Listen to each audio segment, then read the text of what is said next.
Hello, my presentation is titled Locked Out, and within this presentation, I'll be examining the sociological roots of mass incarceration within Black communities. So, the first part of this slideshow will be addressing the research topic and its significance and purpose, and I do this through 5 main points. So first is to highlight systemic racism, and within that, exposing how racism evolves within legal and societal structures. Next, it's connecting theory to practice, so demonstrating sociological theories like institutional racism and labeling theory to analyze mass incarceration. After that, it's challenging equality perception, so questioning civil rights reform and if that's actually achieving justice for Black Americans. Then raising awareness to shed light on the role of stereotypes, bias policies, and socioeconomic disparities in sustaining racial inequalities. And last, it's a call for reform, emphasizing the need for policy changes to dismantle this cycle of marginalization. So, the central research question of my paper and of this slideshow is, in what ways does systemic racism intersect with legal and societal structures to perpetuate the disproportionate mass incarceration of Black communities, and what are the broader implications for justice and equality? And so, to answer that question, I propose the thesis that systemic racism in America continues to evolve through mass incarceration, which is fueled by racial stereotypes, bias policies, and socioeconomic inequities. All of these perpetuate the marginalization of Black communities despite strides toward legal equality. So, the first part of this is to look at the amendments and racism's adaptability.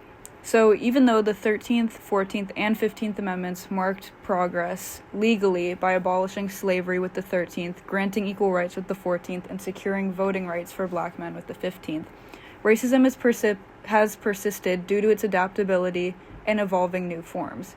So some of these new forms could include slavery, segregation, and Jim Crow laws. So all of these are designed to maintain control and oppression, but under new language. And these structures often are reemerged to meet the contemporary societal and political demands. And here, a political cartoon that I added emphasizes this struggle that's not seen by others. So, next part that I'm going to get into is sociological theories and racial stereotypes. So, there are 2 main sociological theories that drive my research. So, first is institutional racism, which is the perpetuation of discrimination on the basis of race by political, economic, or legal institutions and systems. And the second is labeling theory, a social theory that explains how certain behaviors, including criminal behavior, are defined as deviant and the consequences of these definitions for individuals engaged in such activities. So, first, we're looking at W.E.B. Du Bois and his theory of double consciousness. And this is a philosophy that refers to an inward sense of two-ness, specifically within African American communities, and their racialized oppression and degradation in a white-dominated society. And this is a quote within his book called The Souls of Black Folk, where he's talking about the struggle between trying to be an American and keeping that identity while at the same time identifying with the Black community. So next is prejudices and schemas. So first, for definitions, a schema is a cognitive framework or concept that helps organize or interpret information, and a prejudice is a preconceived opinion that is not based on reason or actual experiences. And so these two are very closely interconnected. So schemas shape thought patterns and behaviors, and through that they influence racial prejudices ingrained within societal norms. And the foundation of racism is prejudice. So these racist views are emerging from biases that are maybe subconscious. And the origins of stereotypes for Black men stem from fear and uncertainty of white slave owners seeking to maintain power. And these stereotypes were deliberately created to justify such control and oppression. And so this is one way that people tried to maintain control, is through the stereotype of the brute. And so basically the brute connects to the stereotype that is all Black men are violent. And the brute depicts Black men as, quote, hideous, terrifying predators who help target helpless victims, especially white women.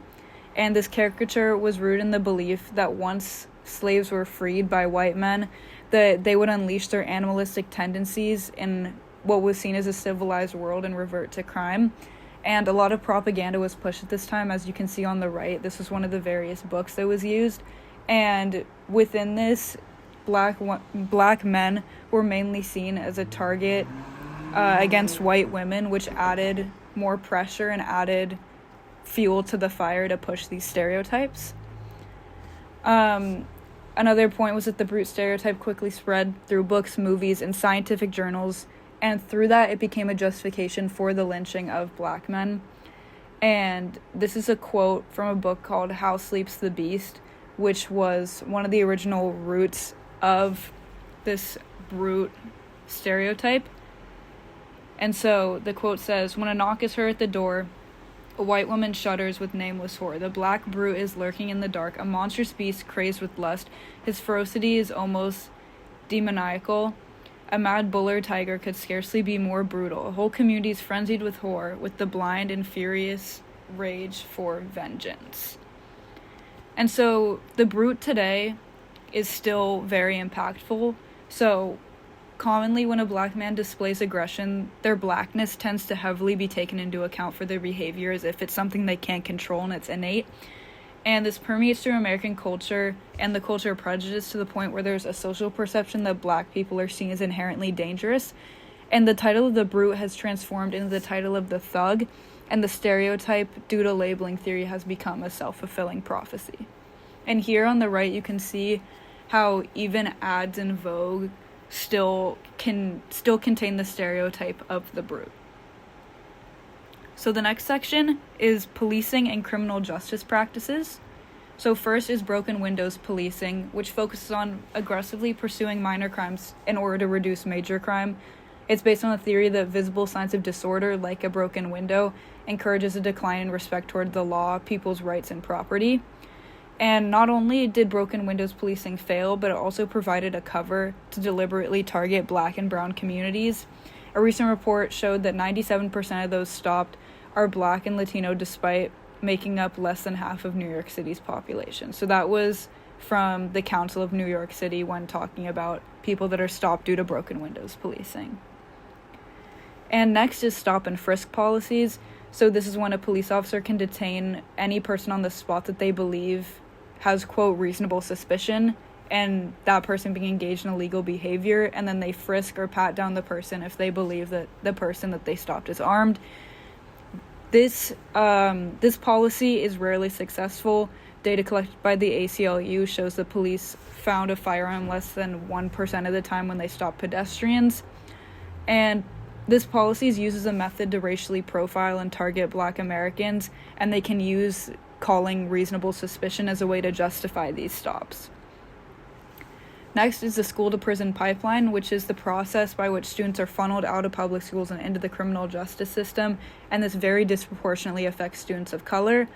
So zero-tolerance policies within schools criminalize minor infractions of school rules, and police presence within schools lead to students being criminalized for behavior that should be handled within the school and not going to outside forces. And this is a quote from the Department of Education, Office for Civil Rights, which says, "Research finds that black boys and girls are 3 times more likely to be suspended or expelled from school and disproportionately more likely to be referred to law enforcement or arrested at school than white boys and girls." So now, how the school-to-prison pipeline connects to the looking glass self. So labeling theory often portrays black individuals as troublemakers with malicious intent, and this leads authority figures to respond more harshly to the behavior when compared with white children.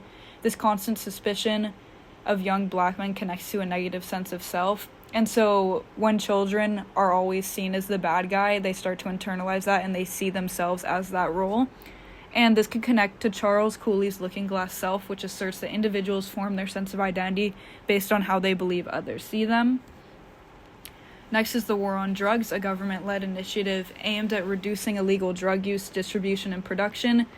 And this was officially established when Nixon declared drugs as public enemy number 1, and drug laws got incredibly strict, and there was an increase in funding. For example, the FBI anti-drug funding increased from 8 million to 95 million. As you can see, there are other stats of numbers surging, and then you can see the federal prison population as of 2022, how almost half of all people in there are there for drug charges, and this just shows the impact of the war on drugs.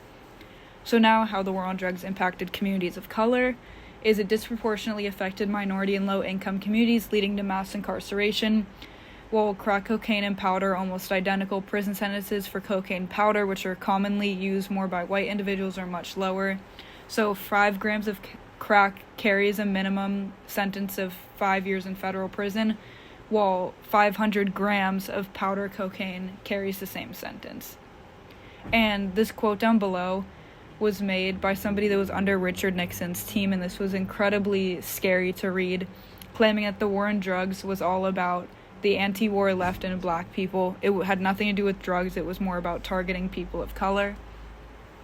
And to continue that, black Americans were portrayed as being responsible for the drug problem, and basically, along with the media, this was conducting a degradation ceremony against all African Americans, unjustly blaming an entire group for a drug epidemic.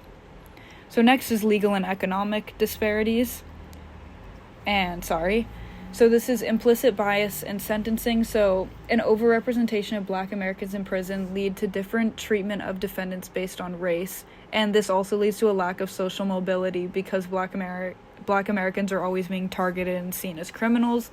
And black defendants are often less likely to receive favorable plea deals, and judges' rules will vary significantly in their treatment based on the defendant's race. So there's implicit bias. Again, whether judges or jurors within the courtroom are aware of it, they hold implicit biases when looking at a black man in a courtroom. And this is because American citizens have been fed that narrative of black men are dangerous, like the brute that was mentioned earlier, and that these people must be tamed, and so this leads to arrests and longer sentences. And socioeconomic disparities is a very important thing to look at. So there's a closed system of stratification, meaning a social structure where there's little opportunity for individuals to move up or down.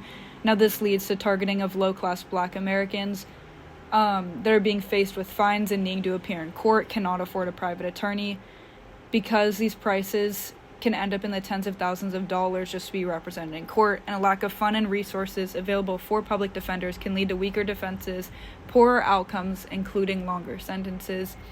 So that means that the disparity in socioeconomic status is closely linked to systemic social inequality. So here are 3 possible solutions that I pose. One is abolishment of mandatory minimums. So this allows for judges to fully consider each individual circumstance and cut down sentencing time to create fair punishments based on the severity of the crime and the person's background. When less people are incarcerated, this means that prison funding can go toward real rehabilitation within prisons, such as mental health and education services. Next is a revision and abolishment of drug laws. So drug decriminalization will reduce the number of those incarcerated, specifically within black communities, thus reducing harm to them, their families, along with the lifelong burden that people have with a criminal record.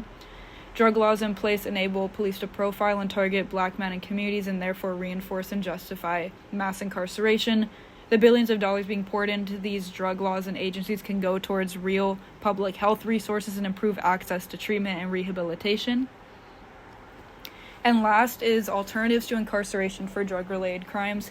Community-based programs such as support groups and community service organizations focus on community building, rehabilitation, reconciliation, instead of incarceration and punishment for mistakes that have been made. Incarceration does not help to fight addiction and is only a temporary solution, so focusing on mental health and community-based support promotes healthy and clean living and growth throughout society and sobriety. So next is my conclusion. So while the 13th, 14th, and 15th Amendments were key legal milestones for equality, systemic racism has evolved and persists in subtler forms. Institutions perpetuate racial bias through mechanisms like mass incarceration, policing strategies, and legal inequities. Stereotype and systemic discrimination reinforce cycles of marginalization for Black Americans, and achieving true equality requires policies and practices that sustain racial inequities. And here are my sources. Thank you for listening.